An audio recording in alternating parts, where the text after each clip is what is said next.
Good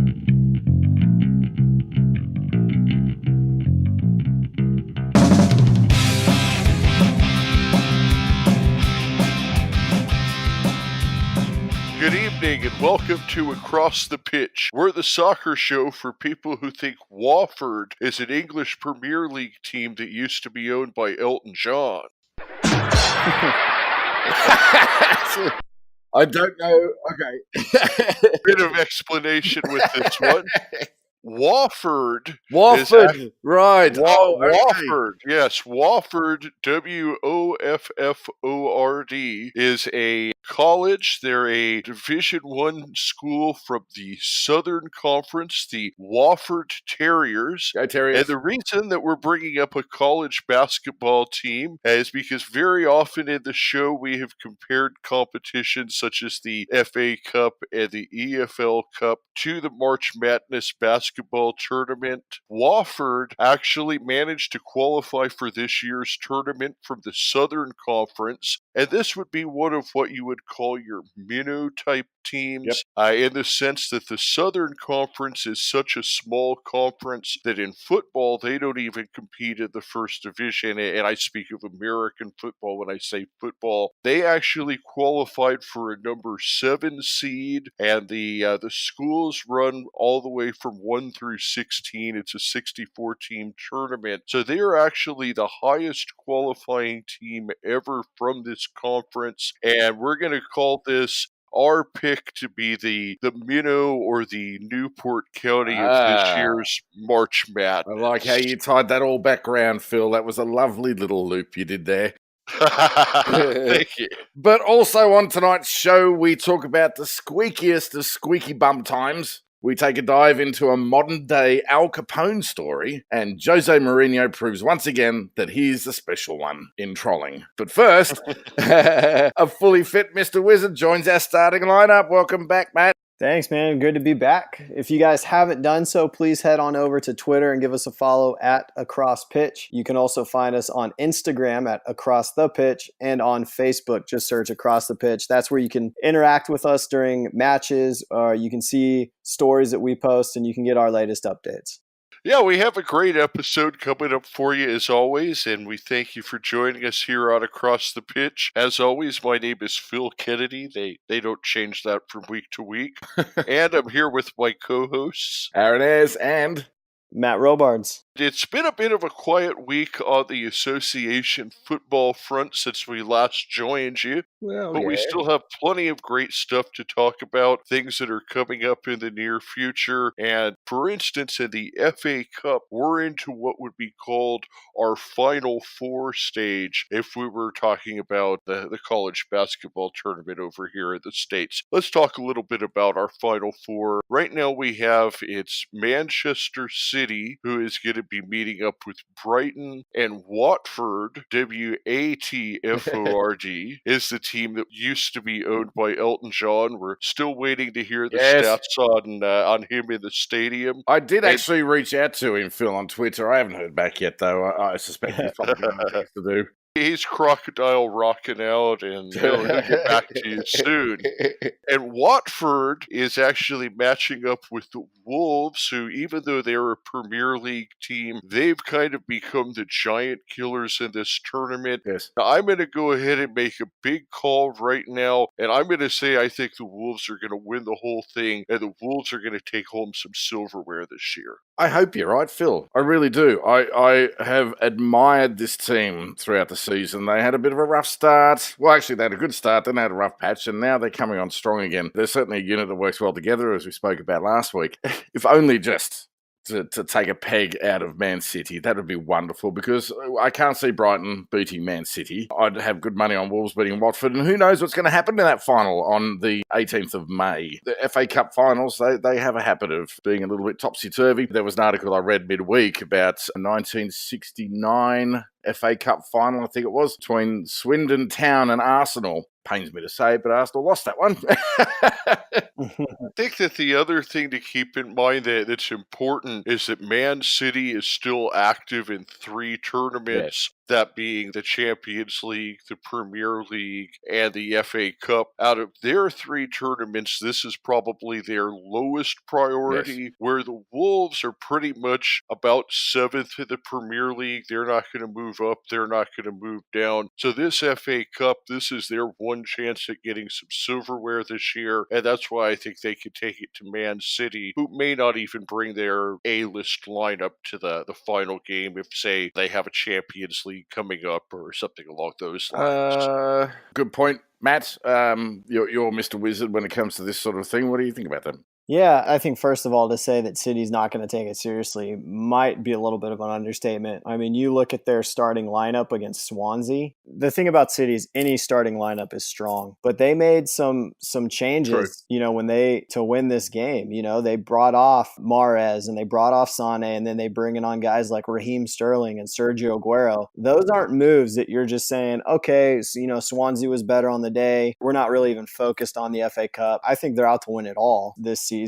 Yeah, they're a little bit lucky, I think, against Swansea. Yeah, they're getting lucky. I mean, but hey, that's the way it goes, The champions do find a way to win, and sometimes they ride their luck, and that's why they're champions. They produce their own luck, Before we go any further, I'd like to give a shout out to my new mate, Mark Richards, who is a Swansea fan. Apologies, mate, but congratulations on Wales winning the Rugby Grand Slam. Good stuff. I met him at the Phoenix Rising game, and Phil, you cut off our conversation, so good stuff, mate. Yeah, I see that he's been posting some stuff on Facebook, and we appreciate you support the show, Mark. And going back to our conversation, the thing is, though, I mean, it's one thing to not necessarily bring your A game and then have to bring on your big guns at the end of the day to beat Swansea. The Wolves, they actually have the talent on the field to beat Man City on a given day. Yep, I can't argue with that, Phil. I think you're absolutely right. Their firepower and the way they work as a unit would put the fear into most sides, I would say, on any given day. They are a championship team themselves. This is a team that won the EFL Championship and won promotion last year. They've obviously, made some changes since then, but all of those changes have been for the better. And we talked about it on the last episode. I don't know if there's a striker in the league playing better than Raul Jimenez is right now. I think what we're saying here is that City is going to be focused on a lot of fronts. Wolves are a great side. They drew 1-1 in that first fixture together way back at the beginning of the season. In January, City hammered them 3-0 at home. And I think they can compete, right? As we've said, they've been the giant killers this year. They've taken the most points off of the top 6 teams than any other team in the Premier League. They are a good squad. They are cohesive. And I texted you guys, I think Nuno Santo should be coach of the year this year. Yeah. He probably won't win it, but he should be. I mean, this is a promoted side. This is a promoted side we're talking about. And you look, and they're the 7th best team. After the Big Six, the Wolves are next. Right. I mean, they're 7th right now on 44 points. You got Watford at 43. But, I mean, look at the other teams that were promoted this year. Fulham, 19th place, 17 points. Cardiff City, 18th place, 28 points. And Wolves, 7th place, 44 points. I mean, they were a Premier League squad playing in the Championship last year, and that's because of Nuno Santo, and he should be manager of the year. Now, Wolves are going to have to get past Watford to get there, and I don't even think we should be overlooking that as a walk in the park for them. No. It's just down the road from Watford, really. Wembley, which is where they'll be playing this. So for them, it'll be virtually a home game, I think in terms of giant killers, it is worth mentioning that on this run of the FA Cup, Wolves have already taken down Liverpool and Manchester United. And didn't we love it? Yes, we did. Either way, this is shaping up to be an exciting FA Cup final for sure. I think the Wolves-Watford game is by far the game that's going to be the most entertaining in the semifinals. I was just about to say that. Though, because Brighton doesn't really have much to play for. No. And they're in the same sort of situation as those other two teams in the other half of the draw. I don't see them beating Man City, but it could be a belter of a game as well. The way that they came back against Millwall, that was spectacular. Extra time, penalties. I mean, sure, it's Millwall. They might have had a bit of a soft draw coming through, but it's no accident that they're there. I suspect that they'll give Man City a game. Man City will probably overcome them, but it'll still be worth the watch. Don't worry. Yeah, I think it depends on which Man City team shows up. If it's the Man City team that beat Swansea barely, then yeah, I think Brighton has a chance. But I mean, you're talking a Millwall team that's in the championship, sitting not even in a playoff spot in the championship right now. And they push them to the limit. Now, Millwall was excellent in the FA Cup this year. But if Brighton goes in to City the way they went into Millwall, City could post, I mean, we could be talking 6-7-0 on a struggling Brighton team. City just seems to have those days where they just blow whoever it is out of the water, and it doesn't matter if it's Schalke, or I know I said that wrong, but or Chelsea or Burton Albion. They've beaten all of these teams 6-0 or more. Yes. When they're on, they're on. So are you guys all saying City Wolves in the final? Yep. Can't say that I'm going to say Brighton Watford, that's for sure. I think we're all in agreement, City Wolves. So you guys want to throw out some score predictions in for the final? For the final, City Wolves. 1-1 after full time, 2-1 to Man City after extra time. I'll go 2-1 Wolves. Ooh. I'm going to go 1-1. City wins it on penalties. Wow, that far deep. Okay, all right. Are we gonna have a friendly Michael Bolton wager on this one, lads? I think that we may have to. Closest without going over. You know, what do you think? I think we just wager some beers at a Phoenix Rising game after this. Right, the important thing is that at least Michael Bolton pays his road crew. Now, wonderful little segue into Bolton, and they're our modern-day Al Capone. Her Majesty's Revenue and Customs are not very happy with Bolton. I think they're in debt to the tax. That's the IRS, for the UK equivalent of the IRS. They owe Revenue and Customs Department £2.2 million. Not cool, and you got to pay this because you're not getting away from the tax man. Yeah. They don't just ignore George Harrison, he's the one that said that, right? I believe so.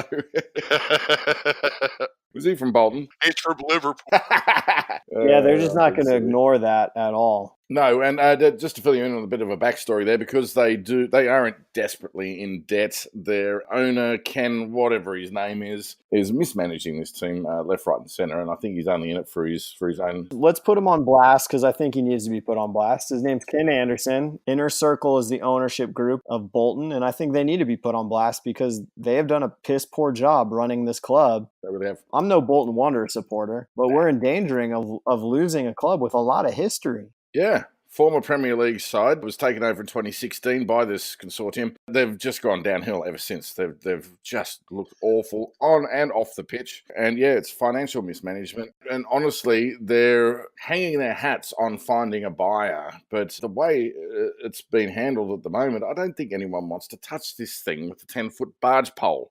I think the hope is that you get some guy with some money that comes in and just takes this over. I mean, you're talking about a club that was founded 145 years ago, 1874. And so this is an old club. And if you just go look at some of their list of honors, they haven't really won that much recently, but So I was going to say the chicken trade trophy. I mean, 4 FA Cups, 2 League Cups, 1 Football League trophy. There's just history here. And you just hate to see a club like this just disappear. This is another Sunderland here, and it's probably even worse than Sunderland because despite Sunderland's issues, this is a town that lives and breathes football. This is their club. And for them just to disappear off the map, I don't think I've seen anything quite like this. It's just remarkable that the governance was so lax in that place. Yep. Yeah, it's kind of a sad story. It would be similar to what happened in Newport County back in the 80s, or similar to what happened with Accrington Stanley back in 1962, where the team actually folds up and completely goes bankrupt.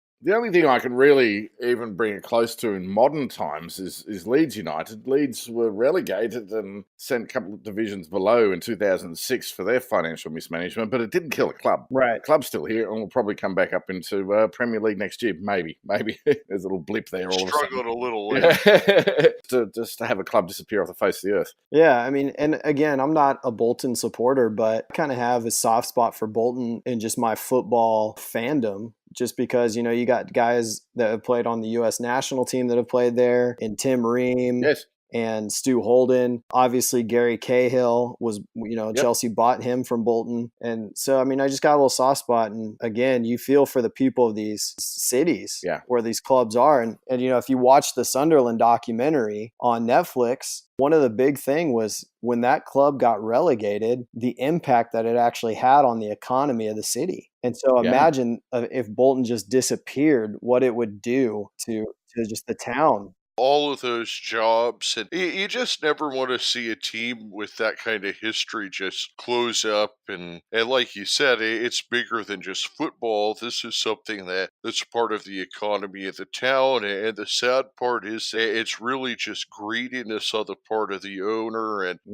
what they really need is a guy like Andy Holt to come along. Right. Hey, Andy. Willing to take some losses. And in fact, Andy Holt was on Twitter today talking a bit about this. And he said something along the lines of when he first bought Stanley, he had people still knocking on his door a year later that the club owed money. And that's going to be the situation for whoever takes over in Bolton. And that's why it's so hard to find a buyer in these situations. I was reading, they don't just owe the tax man money, as Aaron pointed out. They owe Macron, their kit provider, a couple £100,000. I mean, so this isn't, as you said, Phil, this isn't just like, okay, this is the debt, you pay that and you're good. I mean, I'm sure there's going to be people coming out of the woodwork as soon as a new buyer gets in there saying, hey, you owe us this much too, and we need that money. Well, even the players weren't being paid there for a while, were they? Yeah, players, staff. Before the show, we were talking about how their training ground was closed for a day because they just didn't have supplies to function it. And I'm thinking, okay, well, what do you need to have a training ground open for a day? Well, you need food for the players. You got to pay for the electricity. So we're talking just basics. Groundskeeping, They can't even provide the basics for these people. And so, again, Ken Anderson, Inner Circle, Financial Group, I mean, it's on him, man. And hopefully there's some ramifications for this. I would imagine there will be. Right. But there is a rumor or two that there might be some buyers in the pipeline there. I don't know. It all sounds a little bit hazy, a little bit fuzzy. But they're saying that there is a potential buyer of someone in a high-profile team. Yeah. Or someone who owns a high-profile team. Yeah. And anyone want to have a guess Diplo. who it might be? Diplo. Diplo. I mean, really, it could be anybody, right? Yeah. Maybe just secretly, you kind of hope that it's not the guy that owns your club, because you don't want him to have that to. Cronky, you mean? Oh, God. You don't want to have to. Thing is if he buys the team, they're not going to go under. Right. Well, that's true. You got plenty of bucks behind him, that's for sure. They'll just rename themselves the Bolton Rams FC. Relocate them, exactly. Yeah. Oh, hey, wouldn't be the first time that's happened. So, yeah, I mean, who knows? The lawyers, Bolton's keeping it pretty under wraps. And maybe that's just because, this guy does have some stake in another high-level football team. And so there's some legal kind of gray area there that they just can't release that info yet. Yeah. Hey, and you know what? It could be a publicly listed team too as well. So that would be like betting a hedges or something like that. I don't know. I don't do finance. Right. What? I didn't listen in 9th grade economics. Who I thought of is Peter Leam. Okay. Why? Well, I mean, there was rumors that he was interested in Manchester United. Right. He did buy into the Salford City team with the Big Six. He's a guy that certainly has the money, certainly has some investments in some other teams already, and is looking to get into English football. That's my guess is Peter Leam. Oh, okay. That probably wouldn't surprise me because there is an awful lot of American money being pumped into the English Premier League right now. They're probably just begging for investment by someone like that. Yeah. Not a bad guess, actually, Phil. I think you might be onto something there, mate. Yeah, it's kind of an interesting thing. I don't know if you guys remember this, but back in 2016, there was a team in the Spanish that was going under kind of the same thing. And then they actually had like a buy-in or like a crowdfunding type thing to raise new money and ownership, and a bunch of people from around the world kind of buying into this football club. And so like Stu Holden. Oh, I heard about this. Yeah, Stu Holden was one of them. It's the club with like 6,000 owners or something like that. I read something about this. Yeah, I'm going to have to see. And then you got a club here in the U.S., I believe in Chattanooga, that's actually owned by the fans. And so maybe that's something Bolton should explore, is that this crowd-funded, a GoFundMe campaign. If you give them money, you get the share of Bolton Wanderers FC. I always liked that idea. I mean, you have like the Green Bay Packers or a fan-owned team over here. Yeah. So, I mean, the thing about that, though, is just with the amount of debt. I mean, I don't know if that's really an option. If it was just purchasing the team outright, but with the amount of debt that needs to be moved, I can't imagine the Football Association approving something without knowing ahead of time that whoever it was already had the money in their pocket to clear. You're absolutely right, Phil. Yeah, great idea. Probably one with a club that's not so dysfunctional. Moving on from Bolton a little bit, I want to go and have a little chat about the EFL Championship and what's happening around Bolton. There have been some movements. Bolton, unfortunately,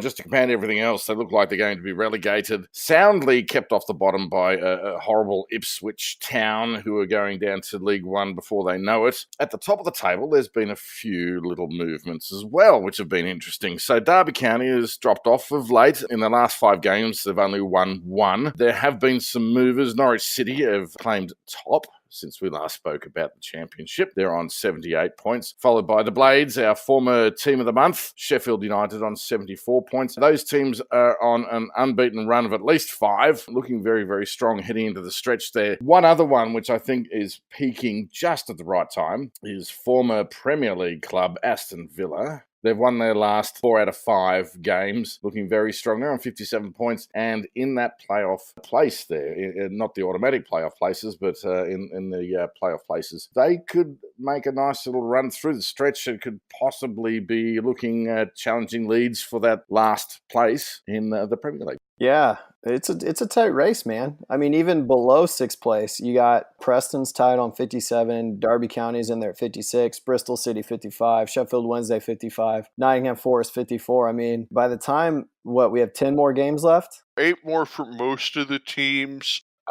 We're past 38 game weeks now. You do have Middlesbrough in 5th. They have a game in hand. However, they are winless in their last 5, so they've been struggling a bit. As Arran mentioned, Aston Villa has been on a heck of a run. They were in 10th back when we talked to Callum Williams. They've now moved all the way up to 6th with 57 points. They're in a playoff spot. But yeah, as Matt was mentioning, with 8 games to go like this, I kind of look at any team that's going to be within 9 points, because that's a 3-game swing with 8 games left. If you look from 57 points, 6th place Aston Villa, all the way down Brentford in 14th is at 49. So anywhere from 14th on up is really realistically still in this ball game. You're saying our mates Swansea City are not going to make it this year, huh? It's going to be tough, because at 47 points, they're 10 points behind Aston Villa. Couple of games in hand, however, due to the FA Cup. I did not realize that they had 2 games in hand. So yeah, we'll throw them in there, because if they were to win their 2 games in hand, I mean, boom, they're within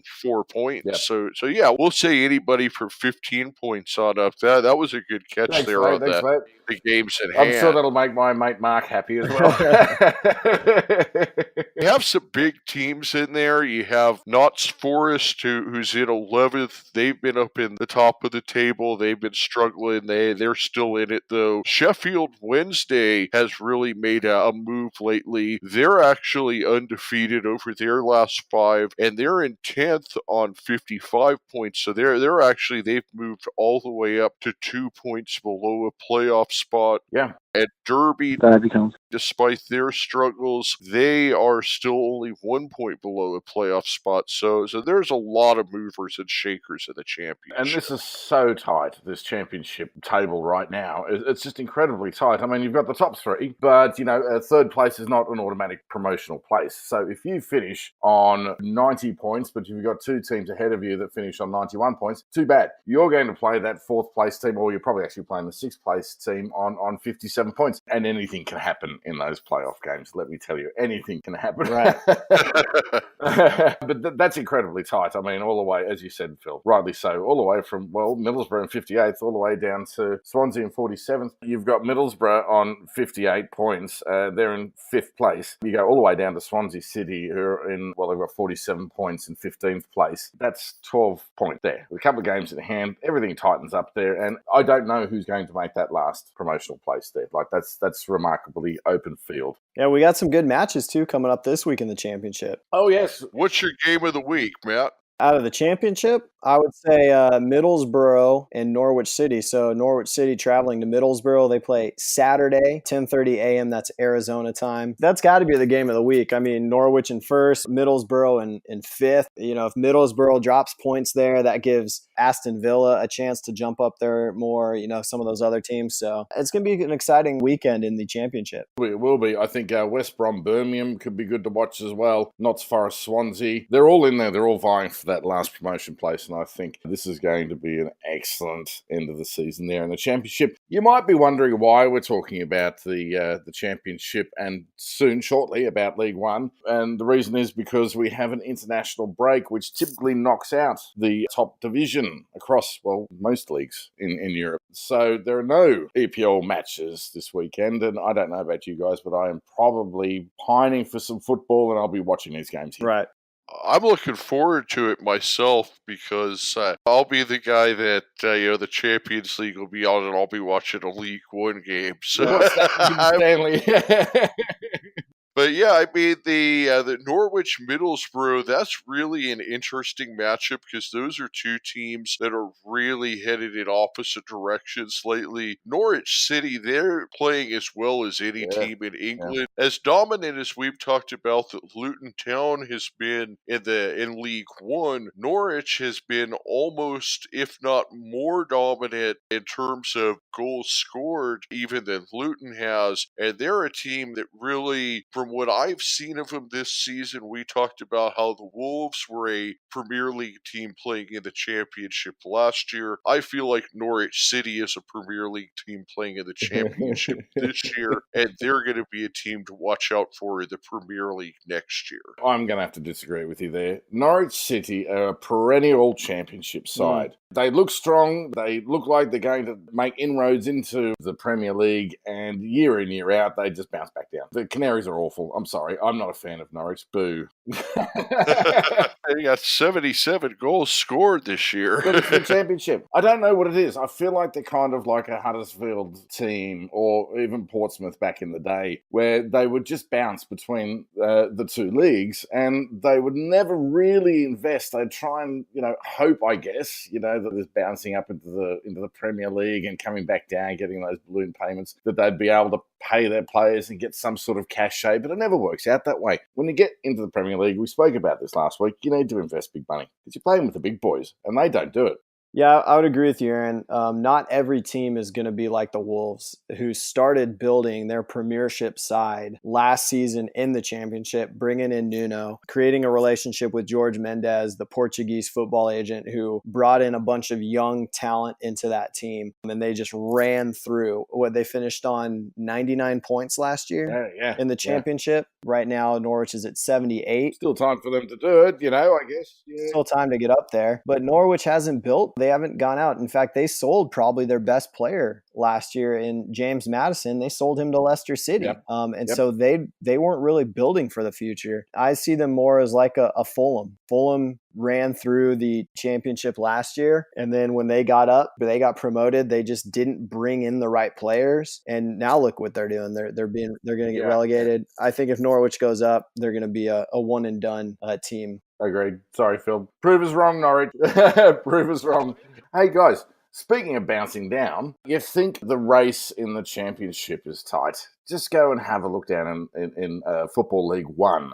I've never seen anything like this in my life. This is remarkable. So what we have here, since we spoke about it last week and we mentioned how tight it was there, it's only gotten tighter since last week's recording. There is now only 3 points between 12th place Plymouth and the relegation zone. Ooh. 12 points. And if I can do the sums correctly here, the relegation zone down there is Walsall and 21. So that's a good 10 teams that are in relegation trouble. 10. I've never seen anything like this before in my life. This is fantastic stuff here. This is drama. Well, this is what makes these lower leagues, if you're not a supporter of any of these teams, promotion relegation is what makes that league exciting for you. Right. Just seeing the drama of teams getting promoted and fighting for those spots, and seeing the drama of teams being relegated. And it's great to watch. You know, and it's funny, having a look at the form chart of these sides, pretty much all of them, apart from the top three, none of them are consistent. No. Absolutely none of them. They're an absolute disaster, a lot of them, and by that, I mean they're a beautiful disaster, of course. I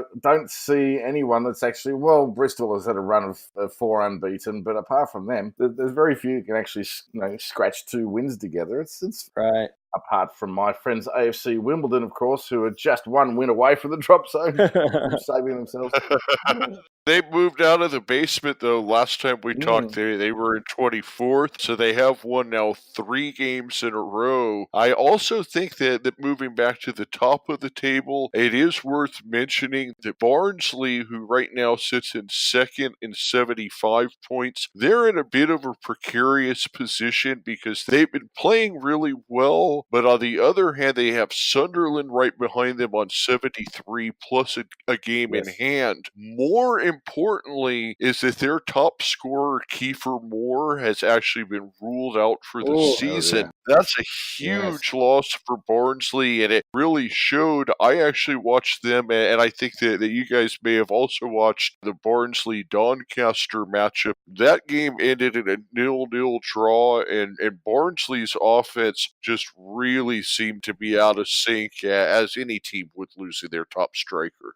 Oh boy, I feel sorry for them because they've played so well up until this point. I mean, it's not like they're losing games. They're still on an unbeaten run of how many now? 18, I guess we're up to 17, 18. This is going to be a real crunch point. This is going to be a real crunch point for Barnsley. I hope they can keep going. Nothing against the other teams in there, but that's one of your Cinderella moments there, isn't it, Phil? That was actually Friday they played Doncaster. On Tuesday they played Sunderland. That was also a 0-0 draw, so their defense is still playing well. They've actually kept, looking back here, 6 clean sheets in a row. Wow. They haven't allowed a goal in 6 games, but they've now also gone 2 games in a row without scoring, and prior to that, so in 4 of their last 6 games have actually been 0-0 draws. So this is a team that's not letting anything in, but they're really struggling to find the back of the net. As you said last week, Phil, the age-old adage of you can't win if you don't score. We're going to do a quick chat here on League 2, which why not while we're at it here? While we're there. It's worth mentioning that a wrench that could be kind of thrown into the whole League 2 race is that if the Bolton Wanderers do go bankrupt and are disbanded, it will mean a 4th promotion team will be promoted from the National League into League 2, which is, as we've talked about before, a huge jump because this is actually going from league to non-league. So if Bolton ceases to exist, there will be an additional team making that move to non-league, which interestingly enough could be a boon for none other than Salford City and the class of 92, who right now I believe are 3rd in the National League. That's something I hadn't actually thought about, was the implications of Bolton being struck off the FA Cup register. Basically, everyone gets shunted up a place. Is that what's going to happen? Basically, the Championship would promote an extra team, League 1 would promote an extra team, and then an extra team would come from the National League up to the League 2. So it would mean an additional team would make the jump from non-league to league. Nothing surprises me anymore. That was David Beckham, right? Not me. Notts County probably still won't be saved by that eventuality, will they? They're probably going to go down. Yeah, they're on 33 points, last in 24th place. Macclesfield is also on 33 points. They've got a mountain to climb, and with their current form, both those teams are going to go and get off the first foothill. It'd be a shame to see Notts County go out because, you know, they've got such an enormous history behind them, but c'est la vie. It looks like right now Leighton Orient would be the team that's in the position to get the automatic promotion spot from the National League. Something really ironic in Well, that. yeah, isn't I mean, there? they're tied right now on 73 points, and they got a game in hand. So, how cool would that be to see them go back up? Yeah, absolutely. Yep. Copa 90, for the listeners out there, a couple of years ago, Copa 90 did a really good like mini documentary on kind of the downfall and the relegation of Leighton Orient from the EFL to the National League. I'd highly recommend heading on over to YouTube and watching that. You're not special, Sunderland. The Solihull Moors, they're right now at second in the National League. They are tied at 73 points with Leighton Orient. However, Leighton does have that game in hand and a better goal differential there. They're beating them by 5 on the goal differential. They're a strong team too. If you remember, I believe it was Brentford that they gave quite a run in the FA Cup. Then we have Wrexham is in third, and Salford City, who is a class of 92 team, they're actually sitting in fourth right now. And it looks like there's a total of 7 teams that make it into the playoff system. The first place team in the National League gets an automatic promotion, and then the second through 7th place teams make it into the playoffs. The second and third place team get a bye, 4th place 7th, 5th place 6th, and then the winners play so on. Interesting. Again, I keep saying it. I've never seen anything like it. I hope it doesn't come to pass. If only just to keep bloody Salford out of there. They're probably going to make their way up sooner or later anyway. But taking a look back to League 2, looks like right now you have Lincoln City and Barry are kind of running away with things at the top of the table, especially Lincoln City. They're at 76 points, 6 points clear of Barry. Neither one of those teams has lost over their past 5. Then you drop back to Mansfield, and MK Dons, who are the former Wimbledon team, are in 3rd and 4th right now. Lads, I have news across the pitch news desk. Jose Mourinho is at his trolling best again. That's the best sound effect ever, by the way.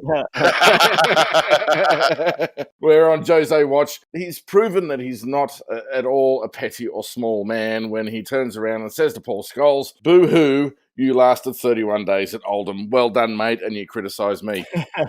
He's got some chips that shoulder of his, hasn't he? Are they Pringles? I think they're wooden-flavoured Pringles with a touch of bile. You know what? I mean, what is next for Jose Mourinho? Where does he go? I think this is his lot in life. He just wants to sit in the sidelines. He wants to be that soccer dad who will sit there and really, really have a go at that referee while his 4-year-old son's out there playing like bollocks, but he's going to blame it on the referee. That's what he's going to do. He's going to be basically an overpaid version of your dad. I'm going to make a bold prediction right now, and I haven't thought this through at all. This is just off the top of my head. Do we ever on this show? Jose Mourinho will coach next year or manage next year at PSG after they fire Thomas Tuchel because they brought him in to win the Champions League and he couldn't do it. Mm-hmm. And he is the man that takes them to the promised land. Jose Mourinho wins the Champions League with PSG. Please no. Oh. Wow, that you said that, because I was thinking the exact same thing. Because I had mentioned a couple weeks ago on Facebook that I felt like PSG was a team that liked to pay big money for big names. Does anybody fit that mold more than Mourhino? But I don't think he'll win the Champions League. I think him and Neymar will end up getting into it and he'll get sacked halfway through the year. Spot on the money there, Phil. That's where my money is as well. I can see him going to PSG, but yeah, it's going to be one of those Mourinho meltdowns that we all love. See, but that doesn't happen till the 3rd season. Oh, I see. Yeah, you're right. Yeah. I mean, if you look back at all his first seasons, he's very successful. And where has PSG's weakness been in this whole run-up since they've been really setting out? If we're honest with ourselves, if you're PSG, you don't care about the French league. You don't have to try to win that. The French league is weak. It's boring to watch because you know going into it that besides the one season, what was it, 2 years ago that Monaco won? Yes. You know, I mean, it's just it's PSG's to lose. Their issue has been defense. And Jose Mourinho is a defensive-minded coach. I think it would, I'm telling you guys, again, off the top of my head, I think he goes to PSG next year, and I think he takes him to the promised land. Do we see Mesut Ozil maybe go to PSG in the offseason, or has he already said, no, I'm just not wanting to go there? I don't know, man. I feel like that whole argument between Mesut Ozil and Unai Emery is over. All Unai Emery wanted for Mesut Ozil was to show up and play a game and play it sharp. And he's done that. He's started a couple of games. He's been subbed off early for sure, but I don't know. He understands he's got a quality player there. Don't see him going unless the price is right, because Arsenal is a selling club these days. So who knows? So here's what's kind of interesting about Ozil. He's on a high wage, isn't he? Yeah, $350,000 a week. So according to Transfer Market, which is a great website for anyone out there, transfermarket.co.uk. Love transfer. Mesut Ozil is only worth, his value right now is £31.5 million, and he's making £350,000 a week, 30 years old. As an Arsenal, I'm not an Arsenal supporter, but wouldn't you guys want him to be offloaded? I mean, that's a huge wage for a 30-year-old who's really not valued at that much. That's what I want. Yes, it is. But who's going to buy him? It was a terrible buy. PSG will buy him. That's what I'm saying. They're the team that wastes money to have the big name and sell jerseys. And we're not going to make that money back, is what. Right. I think it's kind of an offload, cut your losses. And who knows, depending on how this MLS year plays out, maybe you're going to have one of those bigger teams looking to bring in a big name player. Phoenix Rising? Thinking more LA Galaxy or Atlanta United, New York Red Bulls. Or what about Toronto? I mean, Michael Bradley probably doesn't have too long left to bring in Ozil to be the big name and kind of make a comeback. Yeah, I mean they've been known to spend some money for sure. As far as how much longer he's in contract for, let me check that here. He's a little bit younger than Ozil, isn't he? Oh no, he's really? 31. Yeah, Bradley, really? Yeah, he's only. Yeah. Oh, okay. Oh, I thought he was a lot older. He's only than under that, contract till cool. the end of this year, so that might be a good shout, Phil. Maybe Toronto does like to splash the cash. Obviously, they brought in Giovinco, a couple seasons ago, and they just signed Josie Altidore to a new contract. So maybe that's where they go. But who knows? Could really be anywhere. I mean, he could end up on Juventus or... Yeah, exactly, yeah. How do you guys feel about, what I've seen? Aaron Ramsey's been killing it for Arsenal, and Rambo. He's gone. He's already out the door. No, I'm exceptionally upset about this. Really disappointed that the contract offer was taken off the table back in the summer, because sure, you want your best out of your players, but he's in his prime. Yes, he is injury prone, but gee, he can put in some good performances. And I'll tell you what, the second half of this season, he has been a pivotal player for Arsenal. Do you think this might be like, look what you let walk for free? Maybe a little bit of an FU to the board? I think here's what it comes down to. I think if you look at the amount of money that Ramsey's going to be paid in Italy, he's not worth that. He'd be another guy like Ozil who is making more wages than he's really worth. On the other hand, where I'm bent with is, like you said, with losing him for free, and like Arran said, where they really dropped the ball was making it public that the offer was off the table, because once it was made public that the offer was off the table, they gave up all of their leverage. What they should have done, maybe tried to see if they could work a transfer before they pulled the offer off the table. Remarkable mismanagement there. Not unusual for Arsenal. I remember when Thierry Henry was sold early. Transition period with management during the summer. Very true, Phil. Very true. And you've got that new broom coming in and wanting to make changes and stuff. That was a poor decision. I feel that was a poor decision. The way that was handled all around is just awful. As I was going to say, they've had this track record of letting players go at the top of their prime. So basically, we've got the most out of them. We're going to release them at their peak. Thierry Henry possibly passed his peak when we released him, but everyone was devastated when he left. Turned out to be quite an astute move, because that freed up money for your Fabregases and your Van Persies and that sort of thing, even though they didn't really quite match up to his level. This is a whole different ballgame. This is just awful, the way that's been handled. I think what it comes down to is how having to do with the transition in management, and actually a decision that management had made the year before when they did give a pile of money not only to both Ozil but also Mkhitaryan. Right. And then there was kind of a panic in the other direction, was like, oh no, we just gave Ozil and Mkhitaryan all this money. That didn't work out so well. We need to get this offer off the table. We're not going to pay any more money. And then it was kind of a domino effect where two bad signings there led to mismanagement of Ramsey, and panic at the it's station. just caused a bit of a disaster. Yeah, you're probably 100% right. I reckon Stan Kroenke probably said, "Oi, no more." Yeah, it was just something I've been thinking about, man. I figured I'd ask you guys. I've kind of been thinking through, some of the stuff going on with Chelsea and Hazard and transfer ban and Real Madrid. So we'll wrap this up with that discussion about the mismanagement of Arsenal finances. Been a good week for mismanagement, hasn't A it? recurring topic. As always, we thank you all for joining us this week. And for my co-hosts, my brother from down under, Aaron My mate Ayers, from State 48. and Mr. Wizard, Matt Robards. Have a good one. Talk to you soon.